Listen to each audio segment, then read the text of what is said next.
The language of the airport. Yes, because the airport speaks and communicates by using the language of interculturality.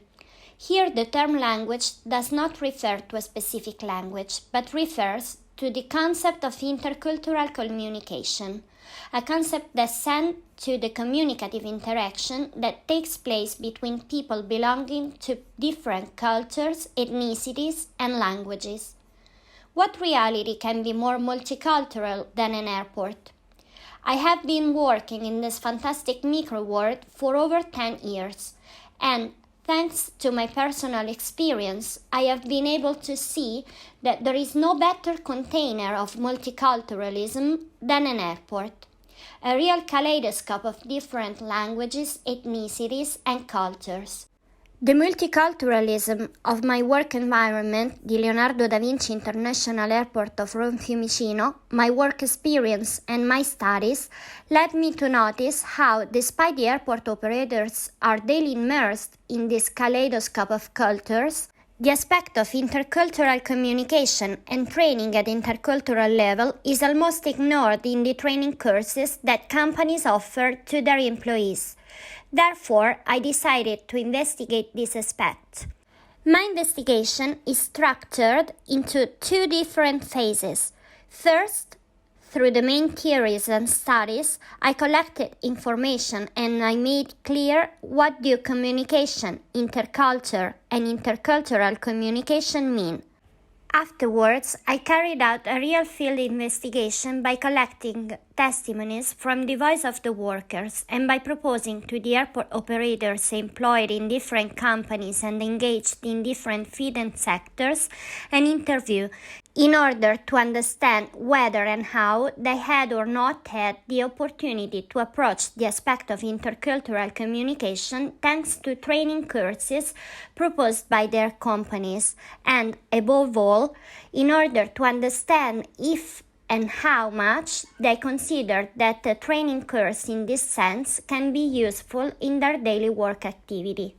Before reaching the interesting results of my work, I would like to make a necessary digression on the concept of communication and intercultural communication. What does communication mean? Comunico ergo sum. It is not possible not to communicate. Here, the meaning of communication is enclosed. Communication is relationship. It is the foundation of all human relationships. Everywhere a contact exists, a sharing exists. Everywhere a sharing exists, there is an exchange, and there stands communication. Everywhere even just the awareness of the presence of the other exists, there born and stands communication. Furthermore, we can define a communication process like a complex and multidimensional phenomenon that not only includes aspects related to verbal expression, but also contains other elements. Communication appears as an interactive and a dynamic process crossed by a plurality and versatility of coexisting elements whose reading and elaboration takes place thanks to a multi-phased ability, the communicative competence. It means possessing both tools that are used in communication, verbal and non-verbal ones, and being able to make this tool cooperate in the construction of meanings. Furthermore, communicative competence means to be able to adapt a given communicative act in a given context. It is not possible not to communicate, and it's true. But if it's true that it is impossible not to communicate, we can say without any doubt that especially being immersed in such multicultural environment like the airport world is, we can only communicate from an intercultural point of view. But what is interculture? What is intercultural communication? Trying to define the concept of communication and intercultural communicative competence, we come across with the risk of getting lost in an infinity of definitions, studies, and models. Using Damen's words, later also used by Balboni, intercultural communication can be compared to a Russian matryoshka. According to this definition, that probably is the one that most represents, in my opinion, also the intercultural aspect of communication, we can consider intercultural communication like a Russian matryoshka, in front of which, only by going to the bottom, only by discovering the smallest of the matryoshkas, you can overcome the barriers and communication obstacles, making it fluid and effective. When we enter into interaction with the other, especially if the other brings with him a cultural baggage and a language different and far away from ours, we encounter a series of barriers and obstacles that can facilitate misunderstandings, because we run the risk of creating a discrepancy between what we want to express and what is effectively received by the other. These barriers and obstacles could even lead to interruption and to the total failure of communication and interaction itself. To live authentic relationship of intercultural dialogue, it is necessary to take a twofold path, one toward yourself and one towards the other, trying to overcome, even after failures, the obstacles and barriers we find along our path. Be encouraged by a greater personal awareness that explores different points of view and alternatives makes us more willing to accept the change. It is necessary to develop an intercultural communicative competence, implementing a series of behaviors and communication skills. Interculture is like a small continent, a common home where many people live respecting some simple house rules and always keeping doors and windows well opened. Interculturality is a complex device. It is a challenge. It is a space of encounter in constant construction that, thanks to dialogue and relationship, thanks to the encounter with the other, allows us to discover new horizons. Moving in the space, relativism, enhancement of otherness, deconstruction, and dialogue should all be used in an integrated way as a guide and as a compass that helps us to orient ourselves toward the realization of intercultural encounter. To make the road less arduous, we just have to proceed by small steps along these so-called intercultural steps. Self-awareness, critical reflection on ourselves and on our own surrounding reality, observation and listening in an active and proactive way, and open-mindedness make us assume a positive attitude that allows us to adapt ourselves to the challenges and changes of intercultural confrontation. This makes us willing to read and learn the different cultural grammars. This makes us able to leave our cultural frames in order to enter in the cultural frames of the other, and at the same time, it makes us willing to welcome the other in our cultural frames. The process of developing intercultural competence is continuous and constant. It never ends, and it is therefore necessary to be patient and to keep motivation high to continue to face it.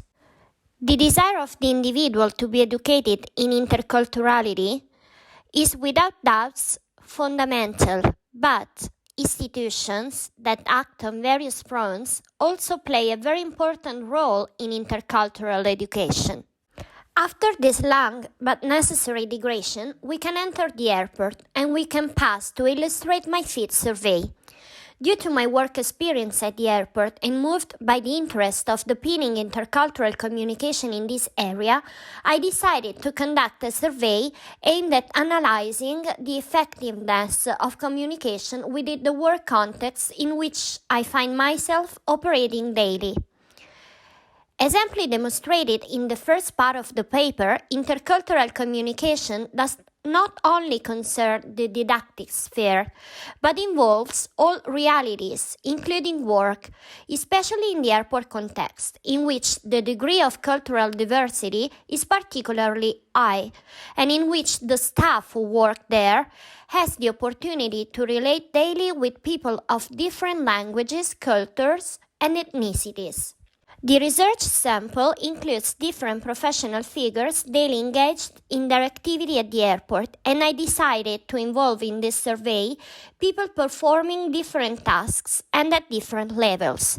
Feed research is based on the assumption that even the working environment, especially in such multicultural environment as that of the airport, staff training in intercultural communication is necessary, so as to make the daily confrontation with linguistic and cultural diversity more serene, less edgy, and consequently more productive. From the analysis of interviews, a salient fact emerged, namely that there is a lack of real airport training that takes into account the cultural differences with which we are confronted every day. This is a very felt need. The majority of respondents argued that an intercultural training course would be useful. It becomes therefore necessary and appropriate that the various operating entities also become aware of this aspect, and that they begin to evaluate the hypothesis of investing also in intercultural training of their operators. To invest in intercultural training would benefit in terms of performance and consequently in terms of quality of service. Speaking about intercultural training, it is important to keep in mind that it's impossible to teach intercultural communicative competence and above all, intercultural sensitivity. What we can teach is to grasp it, to recognize it, and to observe it in order to try to increase it day after day. We can provide skills and competencies that allow to stem and often even to overcome communication difficulties, barriers, and obstacles. This is, in my opinion, really useful, if not fundamental, to carry out a job to the public, especially in a multicultural working context such as the airport. In conclusion, I can say that the most important outcome of my work is that intercultural training in the airport work context would be urgent and necessary. Training that at the moment has never been carried out, despite this is a need very much felt by the various airport operators, regardless the job position. In other words, a training course that, in addition to providing specific technical skills, also aims to provide intercultural communication skills and abilities, would be useful for all those who work in the airport in direct contact with the public. The intercultural training of staff would become like a passepartout, like a real key that could be used in all situations of communicative difficulty. Intercultural skills, or better still, relational skills, can be developed. This would allow the airport worker to relate in a better way to each other. In other words, airport operators felt important to optimize operations in order to avoid misunderstandings. And for this reason, the solution identified is to begin to increase one's intercultural communicative competence starting from and thanks to the analysis of cultural differences. It would be nice if intercultural communication, this very important aspect of working in the airport, were taken into account by the various companies operating into the airport environment. And it would be just as nice if they were to endeavor to provide adequate training at intercultural level as well. It would be interesting in future research to see, after the establishment and implementation of an intercultural training course, there will be improvements and advantages obtained by the airport operators, always by listening their voices.